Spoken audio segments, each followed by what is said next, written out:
August 1973. A terrified teenager reports a fatal shooting just outside of Houston, Texas. When I got there, walked in and saw the naked body with him shot 6 times, and I knew that this was not just an ordinary shooting. The discovery exposes a crime so chilling that even hardened detectives find themselves reeling in horror. We like to think of ourselves as big, tough guys and experienced men at this. We were all just absolutely in shock.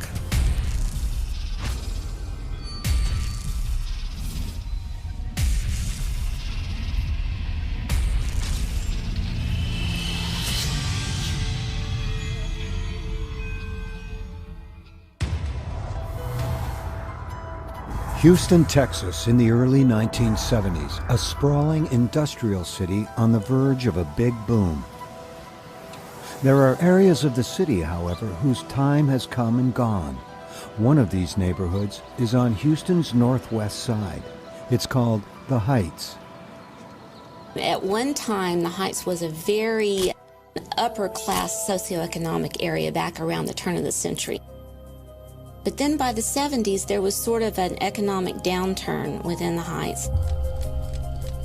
There's also been a rash of teen runaways, chalked up to problems at home or school. Some parents, they would file missing persons reports. They would bug the police. They would look for their children, but those were a minority. The great majority of parents, as I remember it, simply decided that their child had left. At that time, the Houston Police Department did not have a missing persons division.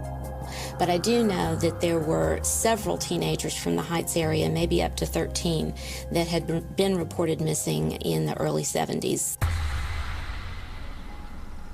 May 29, 1971. Dorothy Hillegeist says goodbye to her 13-year-old son David and his 16-year-old friend Molly Winkle as they head off to the neighborhood swimming pool. The boys are last seen getting into a van not far from the Hillegeist home. When they fail to return home, their families report their disappearance to the police.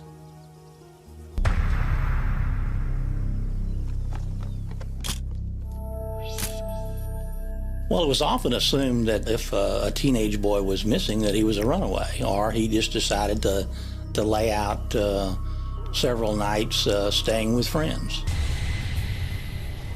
That couldn't be farther from the truth. Dorothy Hillegeist refuses to believe that her happy, outgoing son is a runaway. As the days pass, the family combs the Houston area, offers a $1,000 reward, and even seeks the advice of a psychic. And his mother went around and put up pictures of him and notices on utility poles and all kinds of things. Now, she really tried to find him. Neighborhood friends, including 15-year-old Wayne Henley, help in the search effort. But after months, there isn't a single lead. Molly Winkle and David Hillegeist have vanished into thin air. They're still missing a year later when 17-year-old Billy Balch and friend Johnny DeLome also disappear. Once again, cops figure that the boys had to have gone missing on purpose. Billy's family checks with friends, classmates, and neighbors, but no one has seen the missing teenager anywhere.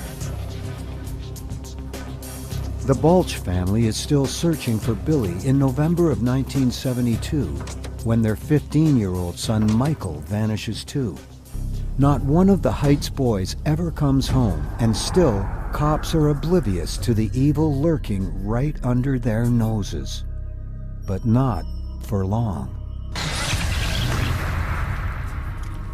The early morning hours of Wednesday, August 8, 1973.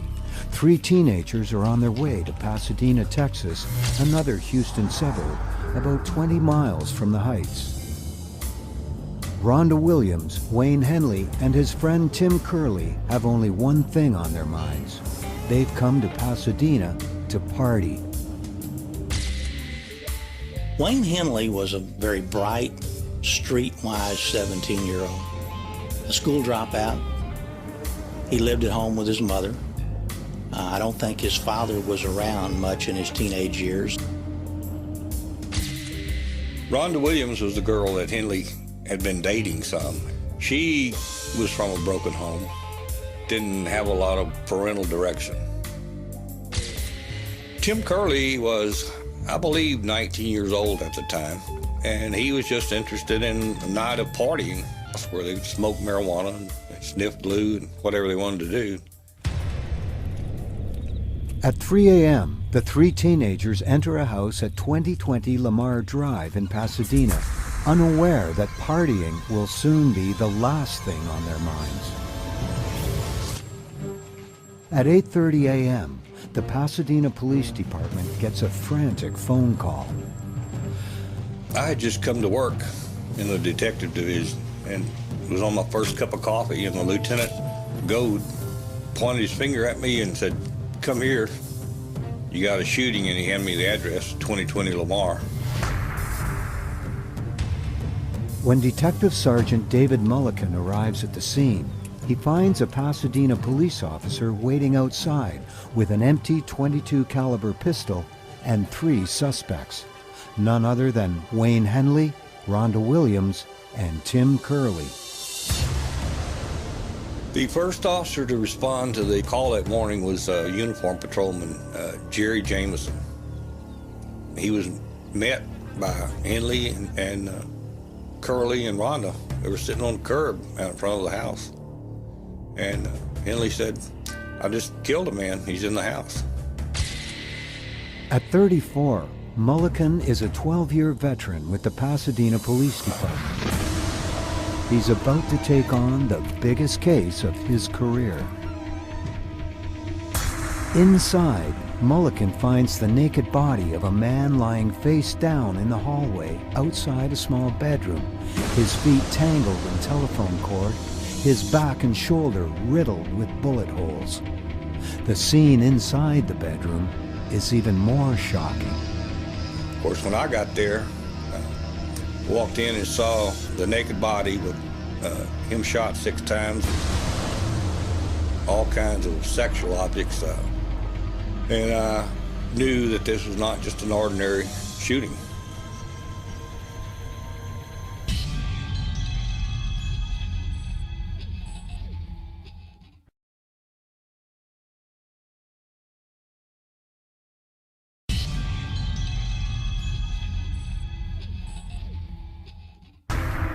On the morning of August 8, 1973, investigators from the Pasadena, Texas Police Department are investigating a bizarre scene.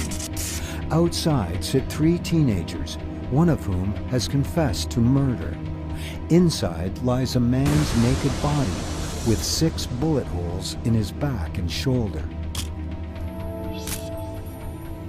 Walked in and saw the naked body with him shot 6 times, and looked in the room and saw the floor was covered with plastic sheet, and this, what we call a body board, was laying there with handcuffs attached to it, all kinds of sexual objects, and I knew that this was not just an ordinary shooting. Searching the home for evidence, Detective Sergeant Mulliken uncovers 8 more sets of handcuffs, as well as binding tape, rope, and petroleum jelly. In the garage, Mulliken finds a van containing a wooden box that looks like a small casket. He also finds traces of white lime on the floor. Police ID the victim. He is 33-year-old electrician Dean Corll, a former resident of the Heights whom everyone knew as the Candy Man. Dean Corll earned the nickname the Candy Man because his younger days, his family owned a candy company, a small candy company located in the Heights. And he often gave candy away to kids in the neighborhood. Well, most of the people that lived around him in the neighborhood, they said he was a nice guy. He'd help them get their car started, or, you know, do little things in the neighborhood for people. And they all kind of liked him. Nice, friendly. He was a very good-looking man. And he was friends with the kids on the block that would be walking from the elementary school and the junior high school.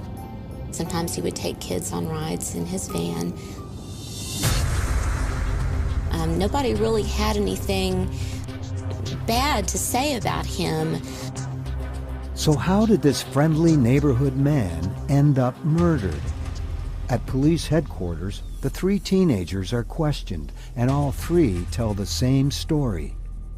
Wayne Henley says he's known Dean Corll for several years, that he and many of his friends hung around with the Candyman in the Heights before his recent move to Pasadena. Corll appeared to be a lot of fun to be around, and he did provide parties that other teenagers went to. So I think the teenagers enjoyed being around him because he was an older man who showed them a lot of fun.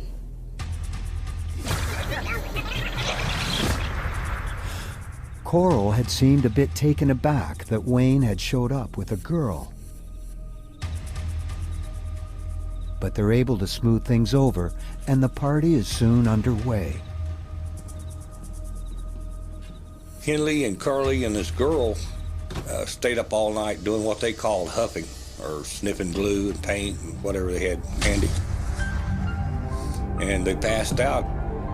And when they woke up, Corll had them all handcuffed. The teens have both their ankles and wrists shackled. Rhonda and Tim have masking tape over their mouths. Brandishing a knife and a gun, Dean Corll vows to kill them all, but only after he has his fun. Henley knew the jig was up, that Corll was getting ready to do him. So he talked to Corll and convinced him to take the handcuffs off and that he would help him do the others. Then they strapped Curly to one side of what we call a bodyboard, then strapped the girl to the other side and told Henley, you have sex with the girl while I have sex with the boy.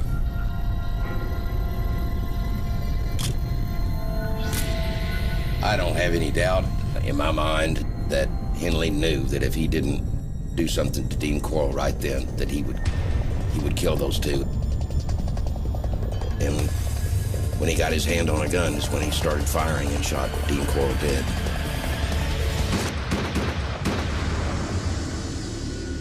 Since Rhonda and Curly's account of the night's events match Henley's, the shooting seems to be a simple case of self-defense. But there's nothing simple about the case of the Candyman.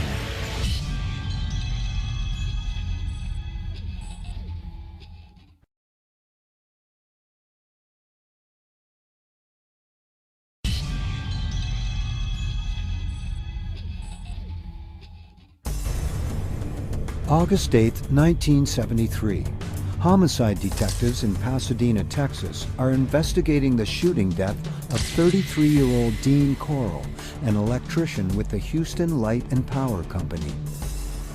The confessed shooter is 17-year-old Wayne Henley, who says he killed Corll to save himself and two friends from being raped and murdered. Hard to believe the friendly face everyone knows as the Candyman could be such a monster. Dean Corll spent most of his early adulthood helping his mother with her confection business, making candy at night while earning a regular salary as an electrician during the day. Our investigation into Dean Corll's background indicated that, he was a loner, sort of a nomadic person. He did spend most of his time with teenagers. He moved every few months and had very few acquaintances outside of his employment with people his own age.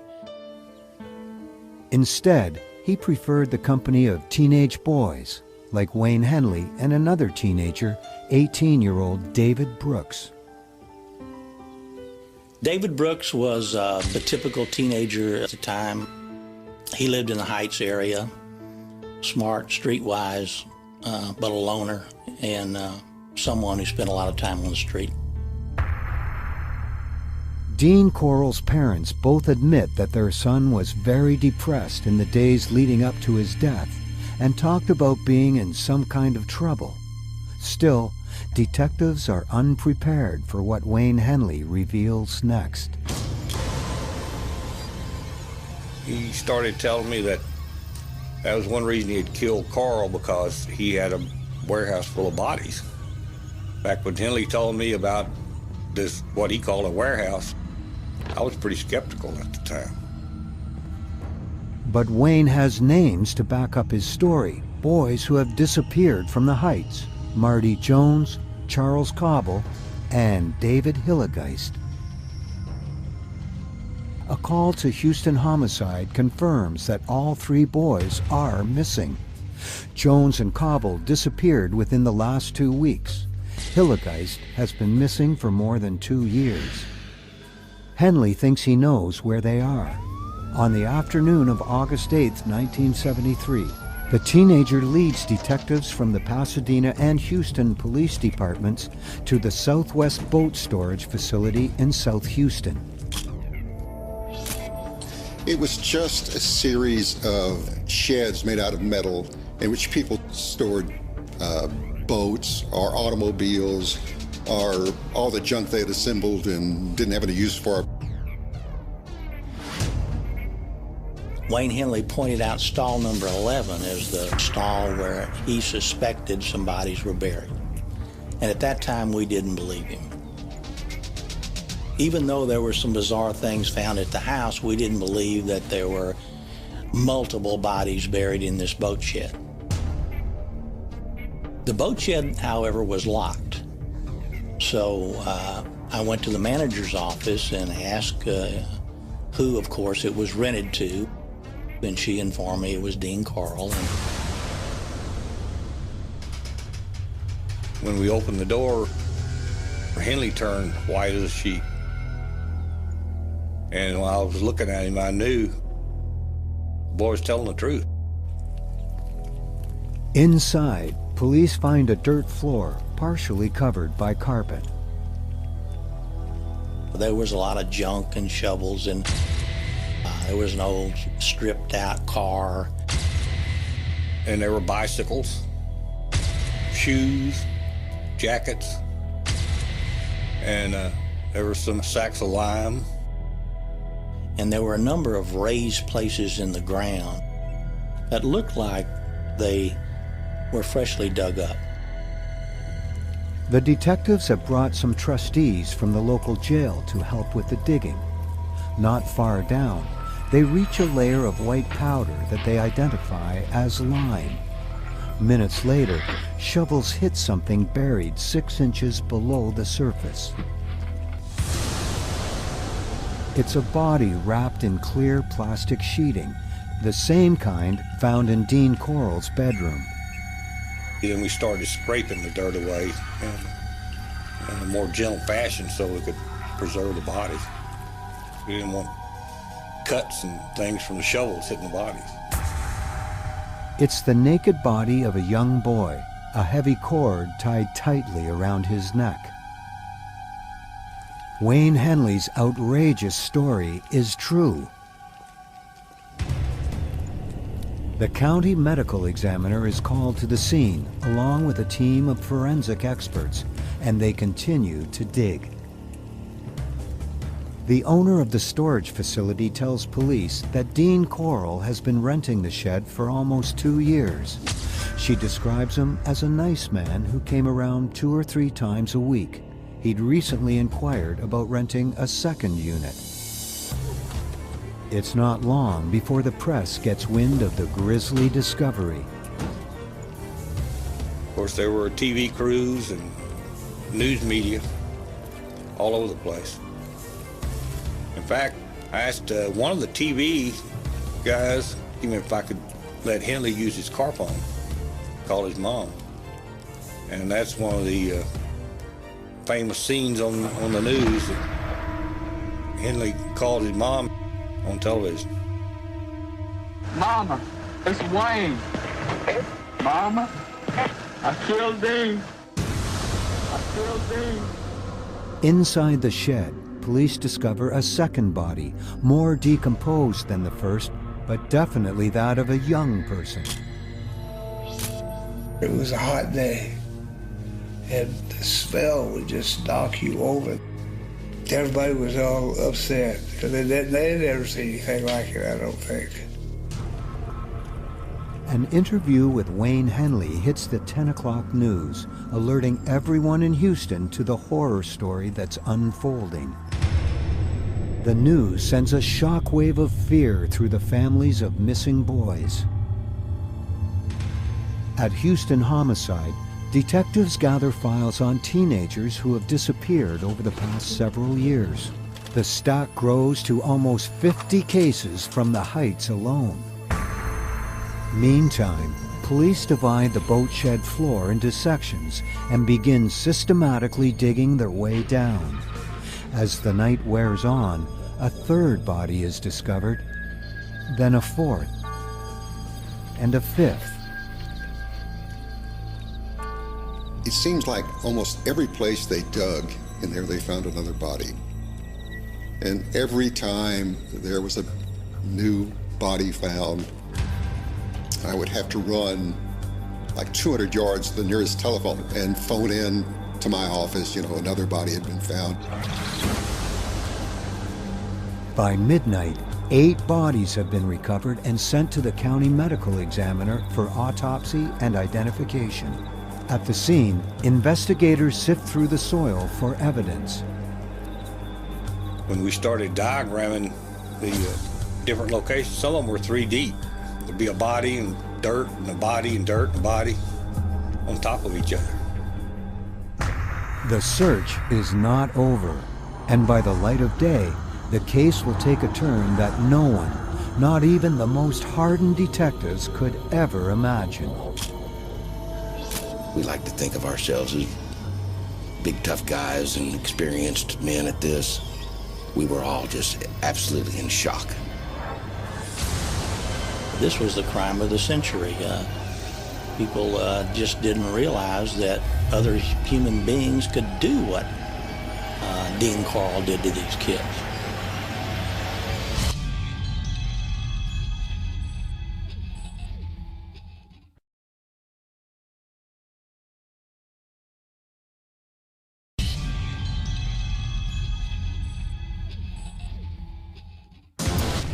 Thursday, August 9th, 1973. The discovery of 8 bodies buried in a Houston storage shed grabs headlines across the U.S. and around the world. At the center of the story is murdered electrician Dean Corll, now believed responsible for the abduction and murder of countless teenage boys from the Heights neighborhood in Houston. The newspaper reports I have read from that time are pretty detailed, to the point that you knew that there was some kind of sexual abuse going on with these individuals. And even parents as far away as Austin were being very careful where their teenage boys went at night after this all hit the news, because it was quite terrifying. The hero of the hour is teenager Wayne Henley, who led police to Corll's graveyard after narrowly escaping the Candyman's wrath himself. There's no doubt about the fact that at the time Henley killed Corll, that under the law he was acting in self-defense and defense of third persons, that being Rhonda and Tim. Yet, with 8 bodies already uncovered and the search for more ongoing, Detective Sergeant David Mulligan finds it hard to believe Dean Corll acted alone. He has a few more questions for Wayne Henley. We established a pretty good rapport, and I treated him right, He was appreciative of that. He was pretty honest with me. And the more he talks, the clearer it becomes that Henley isn't just an innocent bystander. The reason he knew the victims' names is because he was there when they met the Candyman. When we uncovered the first one, and Henley said that's Dramala, then I knew that he had, played a significant role, and that we were going to find what he said was there. Turns out there's a lot more to Henley's relationship with Corll than he originally let on. Wayne Henley's relationship with Dean Corll was that Dean Corll was a Svengali to him. I think Corll had a great deal of influence over his life and began to cultivate that relationship with him when he was very young, about 14. Henley's relationship with Corll was that of a procurer. He procured young males for Corll to have sex with on the streets of the Heights and wherever he could find them.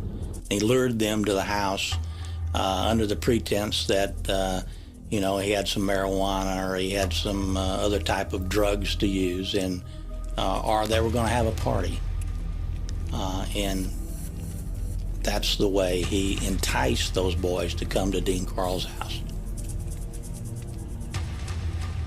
Henley makes it clear that he took no part in the sexual abuse, torture, or murder of any of the victims, though he admits that he was sometimes there when it happened. But by now, another eyewitness has come forward, and he's telling a very different story. Earlier that morning, building contractor Alton Brooks arrives at Houston Homicide. His 18-year-old son David has some information that is about to blow this case wide open. The teenager admits to helping Wayne Henley procure neighborhood boys for Dean Corll. He assures police that he had nothing to do with the killings, but claims the same cannot be said for Henley. Henley had not mentioned Brooks until that time. And when I told him that, he said, well, that's good, because now I can tell you the whole story. Well, at first, he was upset because he was informed that David Brooks had denied any involvement in anything.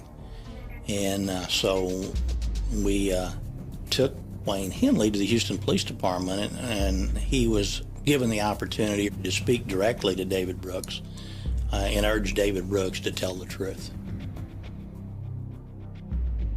Meanwhile, under the media's watchful eye, investigators uncover 9 more bodies in the boat shed, bringing the total to 17. The county medical examiner identifies some of the bodies that same afternoon.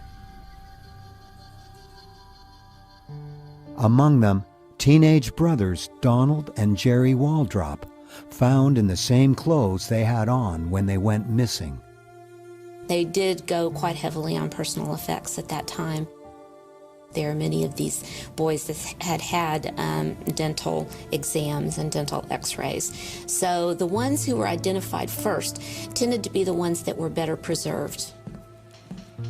Many more families contact police about their lost children, searching for answers, but fearful of what those answers might mean. The poor parents I talked to, I can't describe anything other than shock. That it was one of their children that had been tortured, perhaps sexually abused, and murdered and buried in a plastic sheet. This is before Gacy in Chicago. Nothing like this had ever really happened. A series of serial killings, this many bodies. Now it's David Brooks' turn to come clean.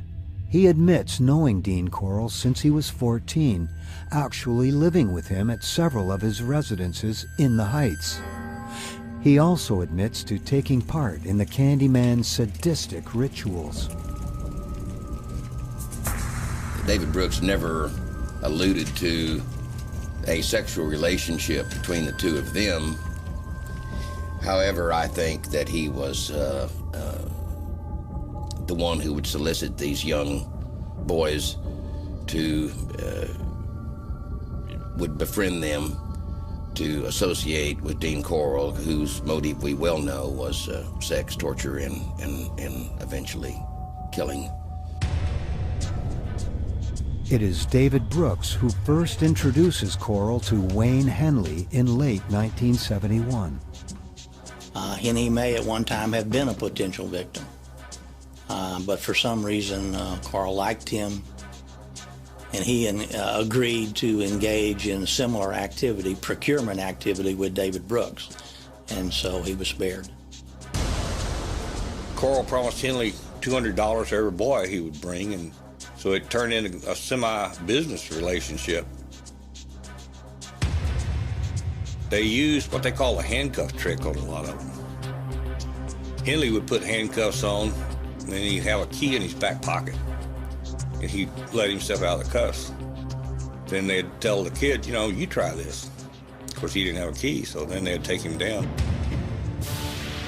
What would happen next, both boys explain, was like something out of a nightmare. He would lay down a sheet of plastic and put the board on top of it, and then he'd have his fun with his victims.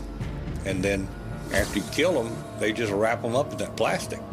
So nothing was ever got onto the carpet or anything. They wrapped them in plastic, put them in a body box, and take them to where they were going to bury them. David Brooks swears that he never killed anyone and even saved a boy named Billy Ridinger by persuading Corll to let him go. He does admit to being present during some of the murders and names some additional victims, including Billy Balch and Johnny DeLome. Once David Brooks started talking, it was almost like a machine. Dude, it was like monotone. There was no passion. It was just a recitation of events. It was very eerie. Now, Wayne Henley has more to tell and confesses to executing several of Corll's victims. In fact, he told about one of the murders, how he had committed it, took the gun and put it in the guy's mouth while he was sitting there tied up. And then he pulled the trigger. It was one of his classmates in the school. I was shocked at how many specific names both Henley and Brooks were able to remember, the order in which they were killed, and where they were buried. They didn't miss much. And still, there are more bodies to come.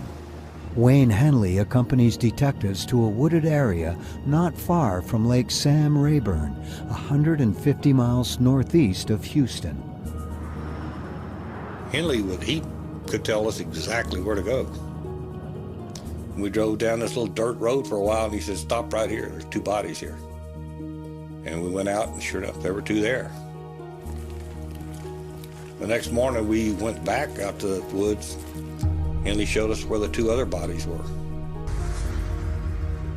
3 of the victims have been strangled by cords still tight around their necks. The 4th is bound by a hangman's noose. All 4 bodies show signs of torture and mutilation. The next day, Brooks and Henley lead police to a 3rd site near the tiny beach community of High Island, 80 miles to the south. The media follows close behind as the teenagers walk the beach, pointing out places where bodies are buried. There's just a huge sand pile down there along the beach where it's come in. And Brooks was looking over his head with all these deputies around him. I said, by God, this a chance to get them together. I never thought I'd ever get a picture of them together. Yeah, I shot. They're 17 and 18 years old, and they've just really stepped into what's going to govern the rest of their lives, and you can see it in their faces. And I look at the waste, not only of their lives, but of all these young lives, and that picture comes back to me. Wayne Henley and David Brooks lead police to 6 more graves on High Island, bringing the body count to 27.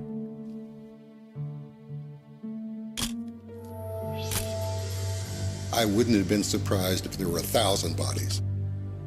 I mean, the story was just that big, and who knows how long it had been going on. Only one man knows the answer to that question.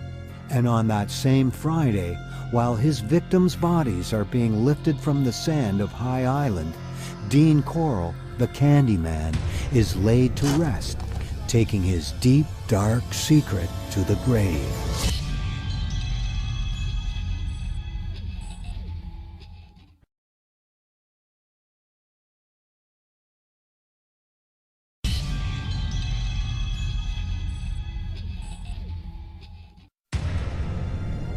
Monday, August 13, 1973. In Houston, Texas, a grand jury convenes to hear witnesses in the murder case that has taken the county, the country, and the world by storm. The focus is on Wayne Henley and David Brooks, the young men who led police to the bodies of 27 teenagers brutally murdered over a 3-year period, and who admit to playing a role in the killings. The anguish and outrage are felt most deeply in the Heights, the Houston neighborhood where 18 of the victims lived and died. The community was very upset that something like that might not have been investigated well. We had 2 sets of brothers, which must have been very difficult for the families. And it's impossible to fathom how Corll could have wielded so much control over his accomplices. I think Dean Corll was more of a Svengali to both David Brooks and Wayne Henley. He had a great deal of influence over them. Both of them fairly smart, streetwise kids, but they were immature, very young, when they fell under the influence of Dean Corll. He was the real bad guy in this case. I don't think either one of them would have engaged in this type of activity on their own. I think some of their acts were done in fear of what might happen to them. But as time went on, I think Wayne Henley got involved in it. It was a power thing with him. He had the power over life and death. And he might have got addicted a little bit to that. Whatever the reason, his relationship with the Candyman was apparently worth killing over. Both Curley and Henley's girlfriend, Rhonda Williams, testify at the August 13th hearing, reliving their terrifying experience on the early morning hours of August 8th. It's clear to witnesses at the hearing that on the night he shot Dean Corll, Wayne Henley's intention was to offer Tim Curley as the Candyman's next victim.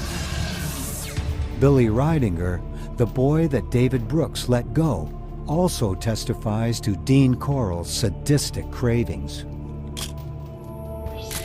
In '73, when we dug up all the bodies, it had been about 2 years since Ridinger's incident. He was the only known survivor that had ever gone in there and lived to tell about it. Police discontinue the search for more victims at the end of September, despite rumors of bodies buried elsewhere. By October of 1973, all but 6 bodies have been positively identified. We were not able to get any information or any evidence to indicate there were any more than 27 victims, because 27 was all that Wayne Henley and David Brooks knew about. But it's quite possible, in fact, it may be probable, that there were others that they did not know about. In 1974, David Brooks pleads guilty to 1 count of murder in the death of teenager Billy Lawrence. Well, the evidence against Brooks was the fact that he gave a confession. That was number 1. And his association with Henley and Dean Corll. And he admitted to being there when some of the murders were committed, so it didn't take a lot. Elmer Wayne Henley's trial was a media circus. The only thing I can equate it to was his O.J. Simpson trial without the television in the courtroom. The trial itself was pretty much an anticlimactic situation as far as making news went. I mean, the facts were there. The defense was essentially trying to paddle up Niagara Falls, which was impossible. And he was summarily convicted.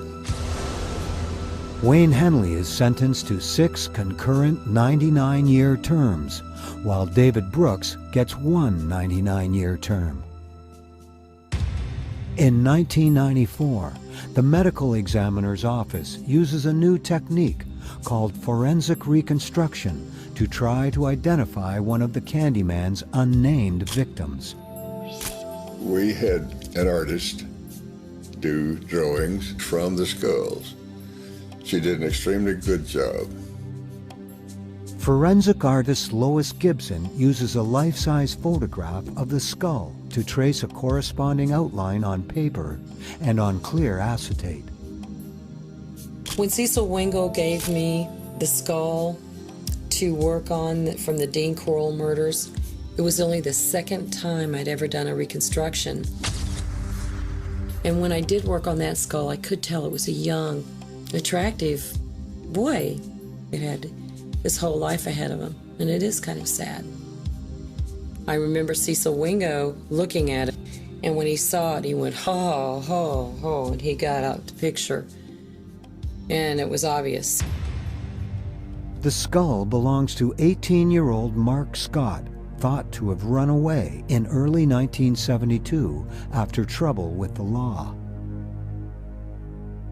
Now, decades later, only 3 of the bodies have yet to be identified. DNA comparisons have been inconclusive, but the search goes on. David Brooks and Wayne Henley continue to serve their life sentences in federal prison, despite several applications for parole. In one respect, the shooting of Corll saved Henley's life. In another respect, it was the worst thing that could have happened to him. Because if Corll had been alive, he would have been the great evil perpetrator. And Henley would have been looked at as an accomplice at best, and perhaps not spent the rest of his life in prison as he will. I don't think there's a chance that Henley will ever be paroled. Probably if he was, he wouldn't live long, because there's still a lot of relatives out here that are still grieving. I don't think Brooks will ever get out either.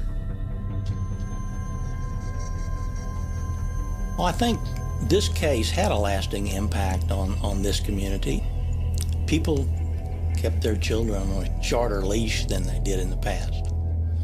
I think they paid more attention to where they were, who they were with. I know I did with my family.